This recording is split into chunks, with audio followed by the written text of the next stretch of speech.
Saudações, queridos e queridas! Está no ar o segundo episódio do Rio Maru, especial Japão na Copa da Ásia. Aqui você ouvindo ficar por dentro de tudo o que rola na trajetória da seleção japonesa no campeonato, aliás, na Copa mais importante do continente de seleções. Como sempre, você está na companhia de Elias Fallers, o Barbudinho Alegria, não muito empolgado desta vez da apresentação, em comentários da lenda Mr. Thiago Henrique Cruz, que também não tá lá essas coisas, todo mundo jururu hoje, né, Thiagão? Tudo bem com você, meu querido? Salve, Elias, bom dia, boa tarde, boa noite a todos os nossos queridos ouvintes. Vamos falar mais uma vez sobre o Japão, a nossa maratona de jogos cobrindo a Copa da Ásia, e ela, mais cedo ou mais tarde, viria, meu amigo Elias, a famosa derrota, né? E depois de 10 jogos, contando 11 com o jogo treino, né? E que a gente até vê muito normal a galera colocando isso numa numeração só, né? Mas a grande realidade é que o Japão não tinha 11 jogos de invencibilidade, né? Eram 10, né? Contando mais um ali com o jogo contra a Jordânia, né?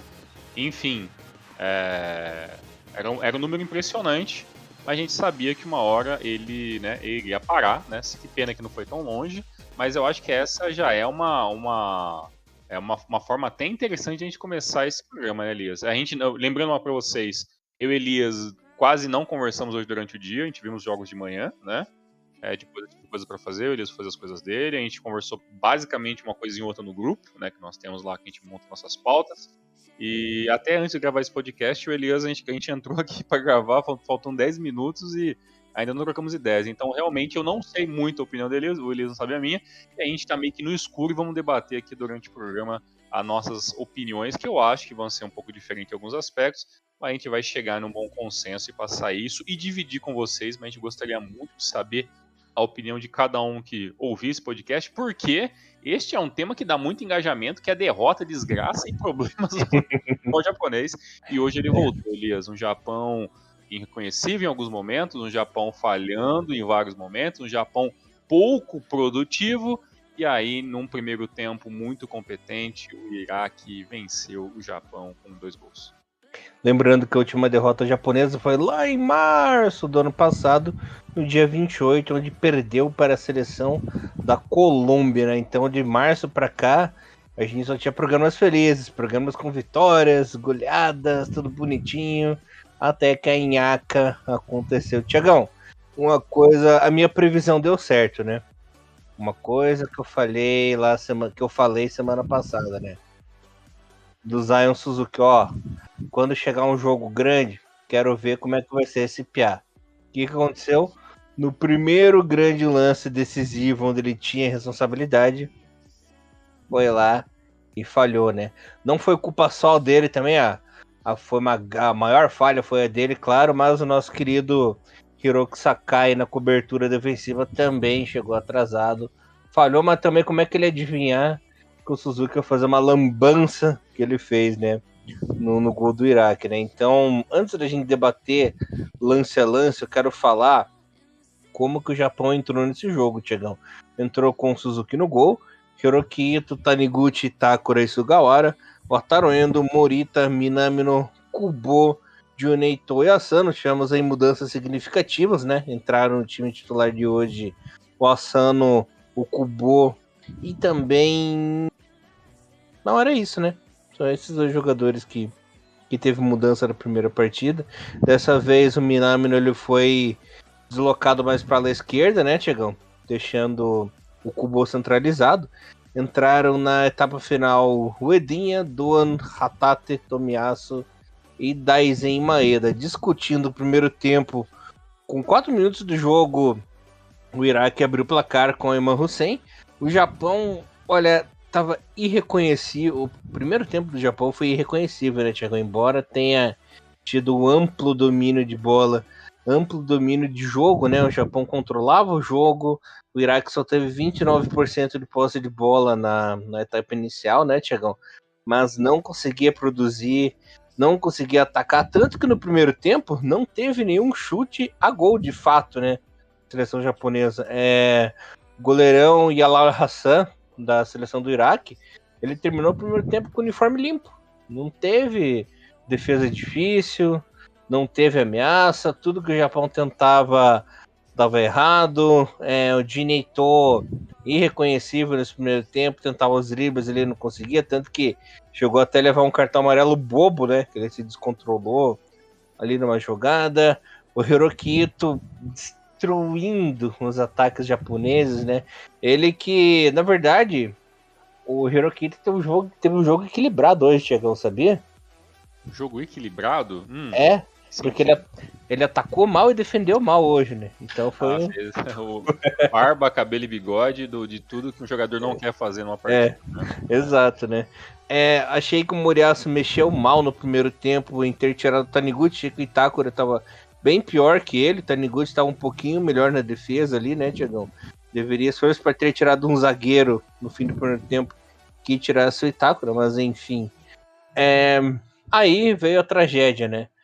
Praticamente no último lance ali do primeiro tempo, o Aymar Hussein de novo, em bobeira da zaga, foi lá e fez o segundo gol, né? Uma coisa que eu queria comentar com você. Vamos falar só do primeiro tempo primeiro, depois a gente comenta vamos do segundo? senão a gente vai acabar se perdendo muito nesse aspecto. Sim. Sobre a questão de formação, né? Pra gente já matar a formação. Como eu falei no outro programa, eu gostaria muito, tá? Eu pensei até, mas aí é a coisa de torcedor, talvez um pouco de analista júnior, mas assim, nada é profissional. Eu gostaria muito que o Japão jogasse com a mesma formação do outro jogo, que funcionou, claro, contra um adversário que... claro, o Japão teve aí, vamos colocar no total, 11 partidas que o Japão jogou muito bem, não perdeu nenhuma, ganhou 10 consecutivas, enfim. O Japão, ele em algumas partidas, ele jogou com seleções, claro, um pouco mais fracas e jogou com grandes seleções. O jogo contra o Vietnã era um jogo que daqui 3 semanas ninguém vai lembrar. Né? Se daqui 1 ano você perguntar assim, nossa, com quem que o Japão jogou na abertura da Copa da Ásia? Muita gente fala, putz, eu não sei, deixa eu dar uma jogada no Google aqui. Só os loucos vão lembrar, né? Nós. Só nós os loucos aqui. E você que tá ouvindo também faz parte desse grupo de loucos. E a gente sabe que, para muita gente, o Vietnã não representa nada, é uma seleção que, pra gente acompanhar o futebol asiático, é uma seleção emergente que tem tudo para melhorar e conseguir um lugarzinho ao sol daqui muito, muito tempo. Só que o jogo de hoje era um jogo onde que as coisas tinham que funcionar. E aí, quando as coisas não acontecem, não funciona realmente, né, liga esse sinal de alerta. Sobre a formação, as mudanças, eu acho que a ideia era clara, né? A ideia era trabalhar um pouco mais o drible, né? Por isso o Kubo e o passe, né? Que o Kubo sabe fazer as coisas muito bem.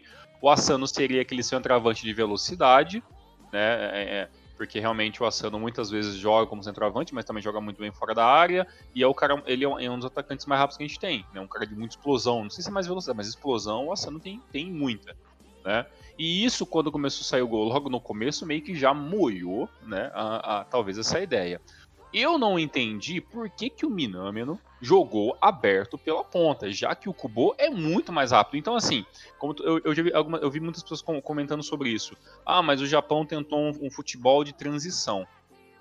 Mas essa transição de velocidade, ou essa transição de meio campo para o ataque, só funcionaria se essa bola passasse pelo pé do Kubo e ele jogasse pela ponta para que isso chegasse a vias de fato para virar um cruzamento. O Minamino não é esse jogador de tanta velocidade e para mim tinha que jogar centralizado como ele jogou no primeiro jogo. Se eu não tô maluco, o Minamino jogou centralizado no primeiro jogo. Então jogar ele na ponta direita, na ponta esquerda, perdão, não resolveria nada. Né? Porque a maioria das jogadas de velocidade do Japão normalmente passam pelo pé do Ito na ponta direita, porque ele é jogador de maior velocidade. E aí a gente teria duas opções se o Kubo jogasse aberto pelas outras pontas. Então são 2 pontas abertos. Não, a gente teve um ponto aberto com muita velocidade, o Minamino um pouco mais cadenciado e o Kubo ali na. Tudo bem que essa formação muda, a gente sabe que não é o Inning Eleven, né? Não é a formaçãozinha lá, né? O 4-5-1 que joga o jogo todo, a gente sabe muito bem disso. E aí, você muda no segundo tempo algumas coisas, mas aí você vê que o Japão melhora um pouco, mas é aquela melhora que, né, chove mais não molha, né? O Japão no final do jogo todo teve 2 finalizações corretas. É muito pouco para uma equipe que joga tão bem, ou seja, o ataque do Japão não funcionou. O problema foi o Asano? Não sei, mas ele teve uma chance que ele chutou para fora, né? O Kubo recebendo a bola, o Kubo fez um lance incrível, né, que ele recebe a bola, ele não toca na bola, ele deixa a bola correr e já dá um tapa nela, ela corre na frente, passa do zagueiro e chega no Asano na frente. era uma chance passando a fazer uma boa finalização, finalizou mal, tudo bem, acontece. Né? Mas o Minami mesmo ficou apagadaço durante o primeiro tempo. O jogo, eles mudaram de posição no começo da segunda etapa. O Japão melhorou um pouquinho, mas como eu falei, não mudou muita coisa. Na parte defensiva, claro, o problema foi o primeiro gol ali. Eu acho que deu dá uma baixada hard de moral quando você toma um gol logo no começo do jogo. Eu acho que isso acontece tanto com o Zion quanto com toda a defesa do Japão. O Ito, pra mim, ele dá umas vaciladas. O problema, acho que principalmente no segundo gol, né? Que realmente ali ele tava no lance, ele acabou não seguindo. Mas no primeiro gol, tudo bem que o Zion acabou spamando a bola, mas dentro da área tinha 8 jogadores, mais um, né? Mas esse jogador, eu não entendi muito se era o Asano, não sei se era o Kobozo, não sei se era o Minami, ele bem na cabeça da área, mas ele não tava ali para marcar, ele tava ali fazendo volume. Então a gente tinha 8 jogadores e a gente não conseguiu marcar a bola. Isso é um problema sério. E esse problema não é de hoje, esse problema acontece em 98% das seleções do mundo, né? Só que se você quer vencer uma Copa da Ásia, você tem que tentar evitar esse tipo de erros que pode diminuir muito a sua chance de vitória. Isso aconteceu. E no segundo gol, o Japão também teve bastante jogadores dentro da área, e aí teve o vacilo que o Ita acabou não seguindo junto com o atacante ali, com o Hussein, e aí acabou saindo o segundo gol. No segundo tempo, você percebe que as coisas mudam de figura, mas já que a gente falando só do primeiro tempo, eu acho que foi um primeiro tempo onde o Japão teve até uma proposta de jogo inicialmente, essa proposta foi embora muito, muito rápido, e qual que é o problema? O Japão não tem variação de jogada, galera. Ah, mas o Japão não entrou no 4-5-1. Isso, essa formação funciona. Mas que formação que vai jogar? O Japão não pode jogar contra um Iraque perdendo de 1-0 e jogar no 4-3-3. Não pode avançar os pontas, tanto que muitas vezes esses pontas servem para marcar e para ajudar na defesa, né? Do meio campo atrás, da linha do meio campo. Então, o Japão não tem outra formação, galera. Não esperem, talvez, que o Moriyasu vai enfiar um sistema de 3 zagueiros numa Copa da Ásia. O Japão vai jogar nesse mesmo esquema tático, né? E para mim, sabe o que é o grande problema? Além do Ito, eu não consigo, né, entender, né, como que o Japão não modifica nada e esse jogo meia boca do Morita todo jogo. Né? É mais um jogo assim que o meio-campo precisando de pressão. E o Morita é um cara que não dá pressão no meio-campo, Elias. Não dá pressão, cara. É uma coisa que eu queria falar muito com você sobre isso, sabe? O Japão, com a entrada do Hatate no segundo tempo, tardia por sinal, né? Até a gente vai comentar. Mudou da água pro vinho. Simplesmente o time começou a atacar, o time começou a fluir. Até uma coisa que eu comentei para você ali, né, quando terminou o primeiro tempo. Cara, o Japão tem que voltar esse intervalo com o Hatate no lugar do Morita para ele incendiar esse jogo, para ter toque de bola, tanto jogada curta, principalmente os lançamentos a longa distância, que ele faz muito isso e faz muito bem, né? Que é um novo tipo de jogada que o time tinha que tentar, já que não estava conseguindo costurar, não estava conseguindo toque rápido, tenta a bola longa, tenta tocar mais rápido, fazer aquilo que ele faz no Celtic, sabe? O Muriaço demorou demais para se tocar disso e acabou colocando tanto o Hatate quanto o Maedinha quando faltava 15 minutos para acabar o jogo. E eles realmente fizeram diferença, tanto que o Maedinha ele teve ali uma chance de gol, não foi 100% uma perda dele, porque ele é baixinho, né, coitado. Se ele fosse um jogador um pouco mais alto, com uma impulsão um pouco maior, ele teria marcado aquele gol de cabeça na oportunidade que ele teve, sabe? Porque é uma jogada diferente que deu certo ali e o Japão acabou desperdiçando, né? Mas o Morita, ele tem esse sério problema, ele é um bom jogador, claro, mas ele cadencia muito, né, Tiagão? Quando precisa ter velocidade, quando precisa tendo um contra-ataque, ele acaba estragando, coisa que o Hatate tem de sobra, né? Então, ele demorou demais para mexer nessa configuração de time. Sobre essa questão de substituição, mas o Moriyasu mexeu logo no primeiro minuto do segundo tempo, tirando o Taniguchi com o Tomiyasu. Né? Você meio que. Quando você, cara, trocar um jogador basicamente assim no intervalo, né, no primeiro minuto, cara, isso indica tantas coisas que a gente não vai ter tempo, porque esses podcasts são mais curtos. A gente vai eu vou deixar pra falar sobre isso na live com todo mundo reunido. Mas pra mim, essa mudança de tirar um jogador. Quando você tira jogador no meio, assim, de um intervalo, cara, é porque ou tá tudo errado e você quer alguma coisa que o jogador não consegue fazer.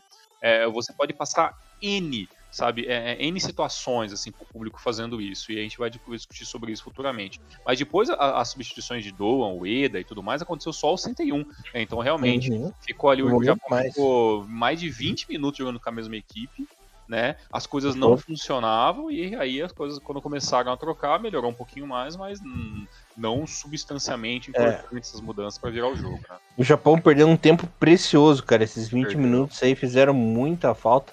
Tanto que, se ele tivesse colocado com 10 minutos no segundo tempo, teria dado tempo de pelo menos empatar a partida. Porque o problema não era só a defesa. Ah, vão trocar a defesa e o resto funcionou. Não, era tudo. Não funcionou. Então, não era só tirar o Taniguchi. Poxa, por que não tirou o Minamino, então? Por que não tirou o Morita? Ou por que não fez uma troca? Por que não tirou o Asano, então, logo aos 10, 15 minutos? Né? Então, assim, ficou meio que um jogo meio desigual ali, né? Vamos mudar a defesa porque o resto está funcionando. Não, nada estava funcionando. E nada funcionou durante o jogo todo, né? E assim... E o pior, só que eu só vou esquecer, o pior sobre essa questão da demora para mudança, acaba ficando mais amargo, porque o Japão fez um gol no final, um gol de falha na defesa do Iraque, ou seja, tinha condições de fazer o gol. O Japão tinha material para fazer o gol, mas aí vai fazer o gol aos 80 e varaiadas e já não tinha mais o que fazer, né? Não foi nem 80, né? Já era acréscimo, 47. É verdade, já era acréscimo já, né? É verdade, já era acréscimo. E o detalhe, assim, que o Moriyasu, ele demorou pra ver a leitura de jogo do Asano, né? Um cara que ele convoca já há tanto tempo. E ele ainda não se tocou que o Asano é jogador, atacante de contra-ataque.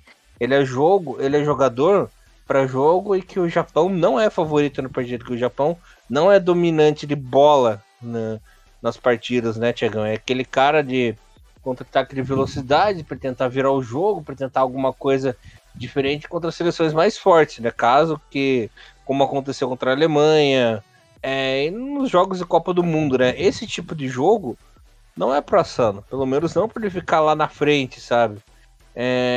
Eu teria começado essa partida até com o próprio Edinha, ou com o Edinha lá na frente, ou com o próprio Maedinha, cara, nesse jogo em si. Porque era jogo pra eles. A leitura, eu entendo o que você quer dizer, eu até imagino que assim, na maioria das vezes que a gente fala assim, puta, esse é o Asano que eu quero na seleção, desde a época de Sanfrecce e Hiroshima, onde o apelido de Jaguar começou a se tornar um negócio um pouco mais mainstream dentro da J-League. E da cultura pop que gosta de futebol. Mas o Asano, com o passar do tempo, é claro, ele já é um jogador que já não é um jovem, né? O Asano não consegue correr que nem um maluco. Exato, o Asano já tem 29 anos, é jovem, realmente é jovem, mas é diferente daquele Asano que a gente via sei lá, em 2016, 2015, sei lá, já faz tanto tempo que o Asano joga bola já, que a gente via ele destruindo e fazendo. Eu lembro principalmente da temporada. Da temporada 2015 do Sanfrecce Hiroshima, onde foi, eu acho que das temporadas do Japão que ele fez mais gols, foi uma temporada onde o Asano ele era polivalente no ataque, ele jogava de ponta, jogava centroavante, jogava dentro, jogava fora. Qualquer coisa. Então, assim, e foi até a temporada que ele jogou mais vezes, jogou basicamente todas as rodadas. E aí, sim, com o passar do tempo, você percebe que o jogador ele já tem um cansaço. E a gente até chegou comentando no Renomaru, né? Pô, vamos colocar um jogador. Vamos supor, a bucha sobrou pro Maeda. É o cara que vai cansar a defesa. Né? Mas o Asano se cansou. Né? E aí, durante o segundo tempo que ele se manteve em campo, ele não conseguiu. Eu acredito que, no caso, não é nem leitura de jogo mais. O Asano, já falei isso várias vezes e volto a repetir que eu acho que essa leitura também não está muito errada. O Asano é um jogador de confiança do Moriyasu, independentemente se ele está em um bom dia ou não. O Moriyasu tende a dar mais tempo de jogo, tende a dar mais chances, tende a ter mais paciência, porque ele acha, na visão dele, que o Asano é o cara que pode resolver com uma bola só. E no jogo de hoje, que ele poderia ter resolvido com uma bola só, ele recebeu a bola para isso e ele não fez isso. Entendeu? Então, por exemplo, aí talvez volta a birra sua e de muitos, essa mesma paciência não foi aplicada junto com o Kyogo. Então, mais uma vez, o jogo desigual do Moriyasu volta a aparecer. Né? O que é uma paciência que, por exemplo, o sul-coreano levam há anos com o som, né? Que o som da seleção é uma coisa e o som do Tottenham é outro, completamente diferente, né? Aliás, o som acho que é até pior que o Kyogo, assim, né? em número de seleção, mas ele é um cara que joga pela equipe, sabe? Ele consegue motivar a equipe, assim, dar assistência, toca para os outros fazer gol e tudo mais, né? Então, por que você pode ter paciência, por exemplo, o Edinha? O Edinha, ele demorou 4 anos para fazer gol na seleção, gente.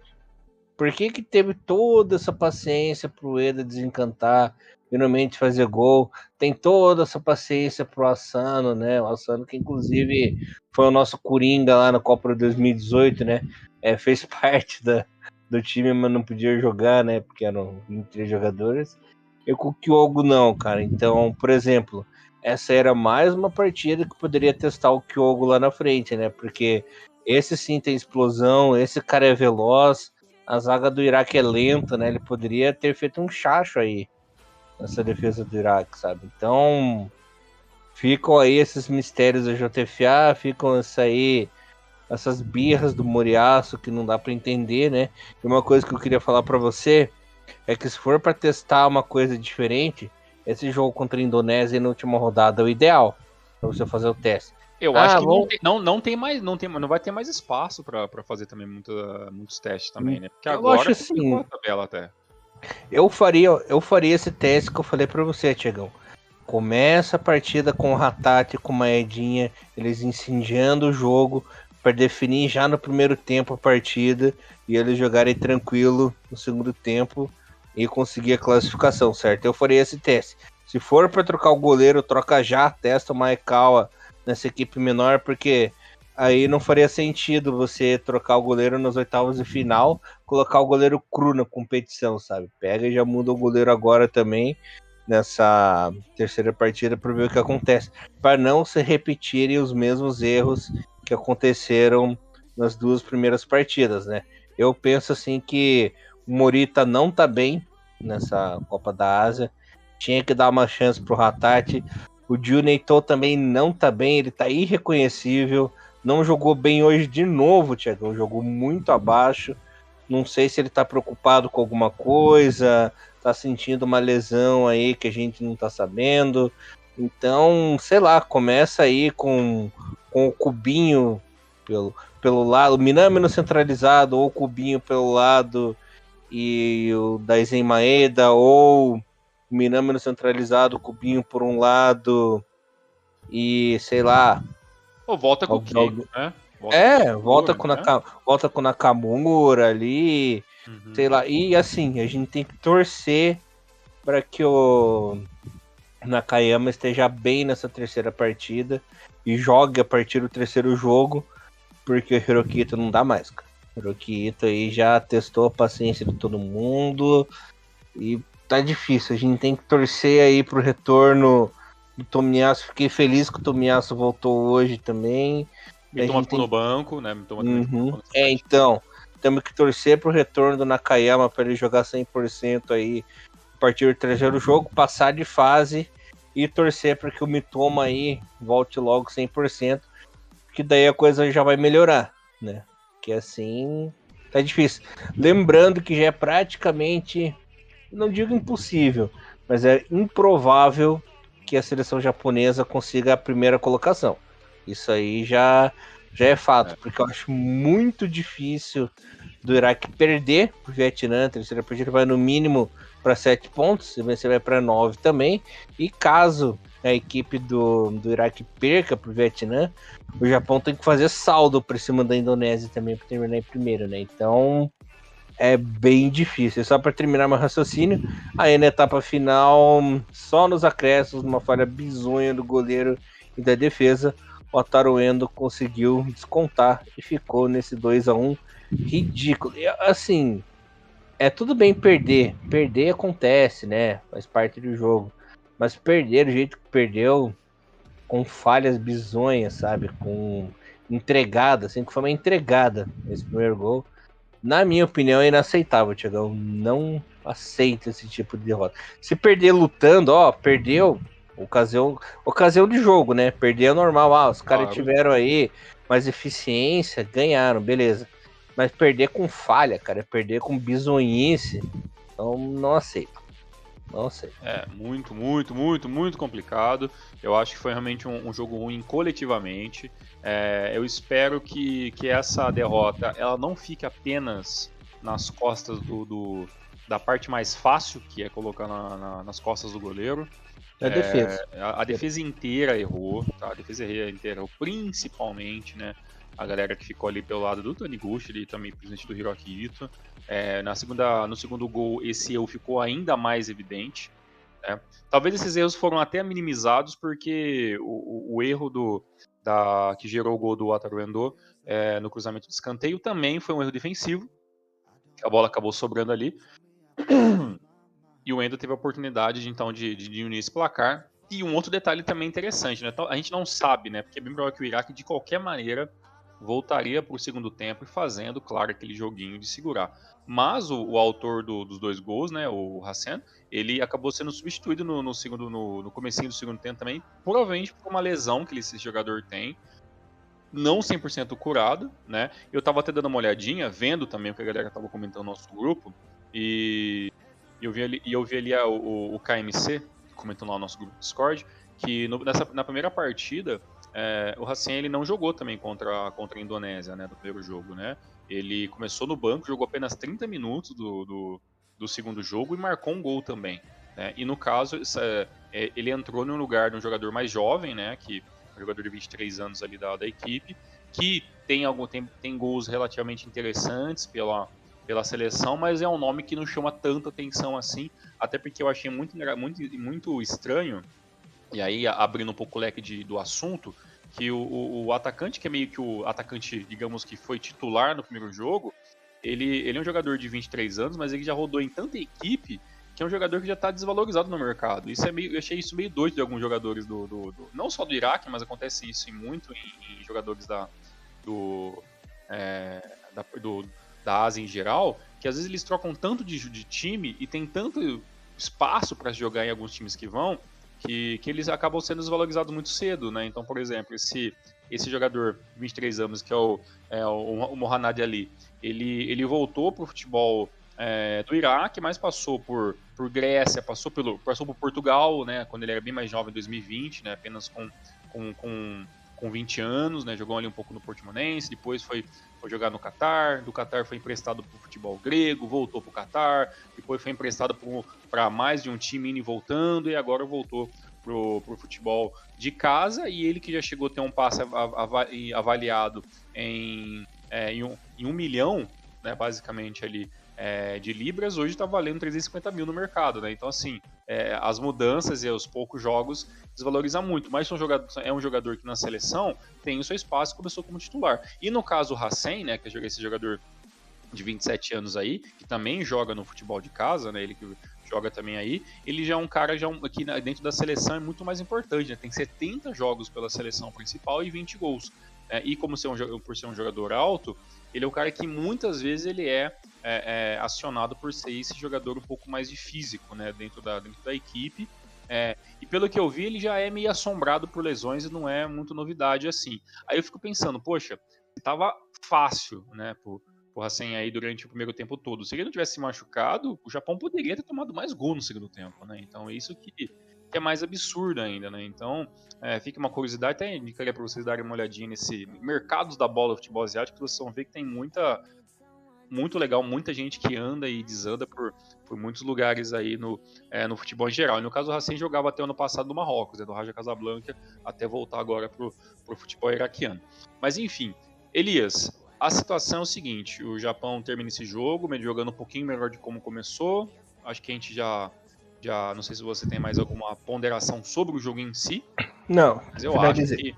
eu acho que é isso mesmo. Acho que as mudanças têm que realmente acontecer no próximo jogo. Eu não sei se eu gosto da palavra teste para esse jogo tão decisivo, até porque a Indonésia venceu o seu jogo, então o Vietnã já está praticamente eliminado, né, de chances, claro, isso já era até um pouco óbvio, mas a Indonésia tem chances sim de classificação. Claro que Então, tem. o que vai acontecer? Eles vão vir com a faca no pescoço, né? Com a faca entre os dentes, na verdade. Né? Quem tá com a faca no pescoço é o próprio Japão, né? Que você colocou nessa cota aí. A gente tá na guilhotina, só falta Na cortar a guilhotina. corda. Exatamente. É claro que foi uma vitória de 1-0, né? Da Indonésia em cima do Vietnã. Do Vietnã E tem um jogador. foi um jogão, hein, Tiagão? Foi um Foi um jogão, jogo, né? um Esse aí eu vou ver jogaço. mais tarde. Hoje eu não consegui ver. Hoje eu Vale vou ver muito mais a tarde. pena um jogo de ação, do começo ao fim. É que são duas equipes que foram de corpo e alma pro jogo, né? Foram duas equipes que a gente sabe que a qualidade técnica deles não é das melhores, né? Sim. Então, foi um jogo aberto, cara. E isso que foi o mais legal, né? Por ser um jogo aberto, por ser um jogo onde não tinha favorito, foi aquele jogo gostoso de assistir, igual foi Emirados Árabes e Palestina, né? Ontem. Verdade. Foi Belo jogo. um jogo muito pegado, um jogo muito na raça, assim, né? Então, foi muito legal de assistir, cara. E a Indonésia que tem o técnico sul-coreano, né? Inclusive Verdade. treinou a Coreia do Sul no Copa de 2018, se eu não me Uhum. engano. É um nome bem conhecido. E o Trussier, do lado do Vietnã, então eram dois técnicos que já tinham muita experiência e até em Copas do Mundo, né? Então foi um jogo muito bacana entre Vietnã e Indonésia. Muito bom. Então é um jogo interessante, eu vou ver depois e para deixar tudo certinho para nossa próxima live falando sobre a segunda rodada. E a grande questão, Elias, é o seguinte: a Indonésia vem viva, né, para essa segunda vaga. O Japão ainda tem grandes chances, na pior das hipóteses, de perder de um placar muito pouco e passar como um dos melhores terceiros colocados. Mas isso já seria um balde de água fria em um nível que eu gostaria nem de imaginar, tá? Esse tipo de coisa acontecendo. Mas, Elias, a grande verdade é o seguinte: o Japão passando em segundo lugar agora para a próxima fase, vencendo Aí ou que tá. empatando com a Indonésia, o Japão Uhum. pegaria, teoricamente, tá, pelas pesquisas que eu fiz, o primeiro colocado do grupo E, Sim. que é o grupo da Coreia do Sul. E se por acaso o Uhum. Japão não passar em segundo lugar e acabar ficando com a terceira vaga, o Japão pode pegar, né, o campeão do grupo, né, o primeiro colocado do grupo B, né, ou até mesmo, Elias, o Catar, né, o Catar que também já está classificado. Então, assim, se o Japão passar em segundo, primeiro do grupo E. Se o Japão passar em terceiro, ele pode pegar o vencedor do grupo B, né, o primeiro colocado, ou a seleção do Catar, dependendo quanto o Japão vai passar essa vergonha, porque seria uma vergonha inacreditável, né, histórica, né, se o Japão tiver que depender da repescagenzinha, né, do playoffzinho terceiro colocado antes para conseguir passar para essa fase final. Mas a grande realidade é que eu acredito, todo mundo vai concordar que isso não é uma loucura, o Japão ganha da Indonésia, pelo amor de Deus, e aí temos um problema na próxima fase, porque o Japão vai pegar uma parte um pouco mais complicada, porque o Iraque passando em primeiro, ele vai pegar só jogadores, só equipes que passaram em segundo ou terceiro, né, tanto nas oitavas quanto nas quartas, e aí vai pegar talvez um vencedor de grupo apenas lá na semifinal, que facilita muito. Já o Japão, se passar em segundo, já pega uma pedreira, que é o vencedor do grupo E, e provavelmente numa quarta de final, Elias pode pegar, né, também um campeão de grupo, que pode ser a seleção do Catar lá na semifinal. Então, assim, o Japão não consegue se Ter vida fácil de ter uma vida chave. fácil, exatamente, nenhuma chave. Mas agora, passando em segundo, as coisas vão engrossar um pouco mais. Elias, Bom, o que você acha aí sobre isso? amanhã nós teremos a decisão do adversário do Japão, que o Japão vai passar em segundo esse grupo. Não vai passar em primeiro, galera. Não se ilude. Não adianta rezar nem direto pro Papa, para ninguém, para Buda, que seja. Não adianta. Vai passar em segundo. E amanhã que nós saberemos quem será o adversário do Japão, porque amanhã tem Jordânia e Coreia do Sul, né? Quem vencer esse jogo será o adversário do Japão, que vai terminar em primeiro lugar no grupo E. Exato. E aí, né, as coisas tendem a só se complementar na É, última rodada, né? Mas e assim, muito provavelmente será a Coreia do Sul, o que seria uma pena, né? Porque era para ser a grande final aí desse torneio. poderia ser mesmo, poderia ser mesmo. Uhum. Já vai ser abortada, né? Logo de cara aí. É, A grande final, né? Uma pena. pode ser que essa derrota, no final das contas, pode ser várias coisas, né, gente? Uma delas é o Japão realmente acabar se tropicando por causa esse problema. Se acabar, eu até falei no Twitter que o Japão pode ter vendido muito caro a situação dele na Copa da Ásia e isso vai ser cobrado lá na frente, né, Uhum. com Ou esse terceiro renascer de colocado. vez, né? Ou renascer e o Japão fazer o caminho mais difícil, pegar uma seleção que pegou alguns jogos mais fáceis, acabou se matando ali na semifinal e chega mais cansado para o Japão ter essa vantagem como forma de redenção. Então, muita coisa pode acontecer no torneio ainda, ele é muito longo. É a parte bacana do mata-mata, vai ser isso na próxima fase. E a gente Uhum. espera que o Japão esteja lá jogando pelo menos E o melhor futebol, né? é aquela velha história, Tiagão. Perdeu quando tinha que perder. Isso é verdade. Agora não pode perder mais. Não pode dar o luxo de perder mais. Exatamente. E lembrando que as equipes basicamente ainda até no dia da gravação deste podcast, né, que é no dia 19, tá, no mesmo dia do jogo, o grupo E ainda está indefinido, né? Tanto Jordânia quanto Coreia do Sul, quanto Bahrein, quanto Malásia, todos têm chance. O ideal, né, que a gente imagina é que passe Coreia do Sul em primeiro e Jordânia e Bahrein se mata pela essa segunda vaga direta para a próxima classificação. E eu acho que neste momento tá muito para a Jordânia, né, conseguir essa segunda vaga e a Coreia do Sul ficar em primeiro, que é basicamente o ideal. Pode acontecer outras coisas? Aí a gente vai discutir na próxima live, quando a gente fazer aí no final de semana, mas basicamente eu acho que é isso que a gente pode falar por hoje. E para acabar esse podcast, Elias, eu não sei se a gente pode falar sobre isso, mas é claro que quando o Japão perde, a primeira coisa que se fala tá na hora do Moriyasu ser questionado novamente. Para você, Elias, você tá nessa barca do já levantamos as tochas contra o Moriyasu ou ainda é cedo demais na sua opinião? Não, vai chamar quem também, entendeu? É isso que eu falo desde o começo. Eu sou um defensor do Moriyasu porque eu olho no mercado e falo, vai chamar quem? Uhum. Então, assim, por falta de opção, né? Desde que termine, né? Exatamente. Então, E, e justamente os rivais que a gente falava que iam poder e eram os mais fracos já estão classificados, né?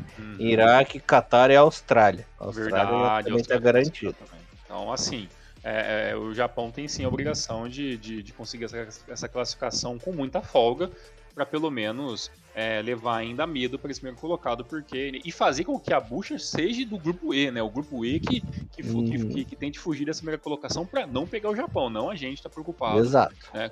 Como infelizmente neste momento dessa gravação estamos preocupados sim com a Coreia do Sul, mas, né? Vamos ver o que acontece. Todo mundo já sabe a minha opinião. Eu acho que o Moriyasu é sim a melhor opção que temos. Pelo bem ou pelo mal, é a melhor opção de técnico que a gente tem dentro do futebol japonês. Elias, voltamos com a live nos próximos dias e também voltamos com Uhum. mais um podcast sobre os jogos do Japão após o seu jogo na semana que vem. Elias, quando que é o próximo jogo do Japão? Próximo jogo do Japão será. Não. Deixa eu só conferir. Eu sei que o horário é 8h30 da manhã, galera. De Dia novo, né? 23. Dia Dia 23. 23, 8h30 é na terça. Exatamente, terça-feira que vem, 8h30 da manhã, então. Então Uhum. Não, uma aqui, ó. madrugada. Não, dia quarta-feira, 24 de janeiro, 8h30. Tá aqui. É dia 24? Eu tô vendo pelo site em inglês, então É, talvez pode ter algum errozinho, então. Então, bem. Mas a lembrando, questão é que é 8h30 da manhã, né? Então não muda nada, né? 8h30 da manhã. E lembrando que é a rodada dupla, né? É a rodada. Na São os verdade. dois jogos ao mesmo tempo, né? No grupo. Aquelas rodadas tristes onde os jogos não é verdade. Dia 23, mas o Elias está certo. Na quarta-feira, né, dia 24, às 8h30 da manhã. Então, é aquela rodada legal, que tem vários jogos ao mesmo tempo, mas é mais triste porque a gente já sabe que a partir dos jogos das oitavas de final já começa a ter jogo intercalado, né? Já não tem 3 jogos no mesmo dia. Então, aquele aquela tristeza, quem sabe. O gostinho de tchau, né, que tá acabando. Exatamente. Mas até domingo tem segunda rodada, então tem muita coisa para acontecer e tem muito jogo pra gente estar assistindo. Elias, uma última informação, isso bem off-topic. O Japão não perde, né, em um grupo, em uma fase de grupos da Copa da Ásia desde 88, né, quando estreou, acabou perdendo, né, e tal ali no seu primeiro torneio, inclusive, né, é onde o Japão jogou com uma seleção muito modificada, né, até o Bom Tempo explica isso muito bem no texto de hoje dele, que é um jogo onde a JFA não dava tanta prioridade, então era um jogo ali com jogadores até universitários, e, enfim, uma seleção bem C, assim, para a época até. E aí, a partir só de 92, que o Japão começou a ir com força máxima, e de 92 para cá, nunca perdemos na fase de grupos, e hoje perdemos depois de tanto tempo. Né? Então, assim, tabus que existem no futebol para serem quebrados, infelizmente nem todos os tabus são quebrados a nosso favor. E a gente não perdia também pro Iraque desde 82, então nenhum de nós que está vendo esse podcast, a maioria deles ouviram essa derrota, mas enfim, as coisas acontecem, vamos ter pensamento positivo e aguardar o jogo da semana que vem. Elias, tamo junto, muito obrigado, até semana que vem. Só lembrando a vocês, queridos e queridas, da nossa live do domingo, explicando tudo sobre a segunda rodada da Copa da Ásia, né, galerinha? O horário a definir ainda, fiquem de olho ali nas nossas redes sociais, que postaremos tudo bonitinho, horário definidinho e duração. Belezinha, Thiagão? É isso, até semana que vem, forte abraço, tchau, tchau. Até semana que vem, galerinha, valeu. Renomaru, levando o melhor futebol japonês pra vocês. Valeu, galerinha. Tchau. Sayonara.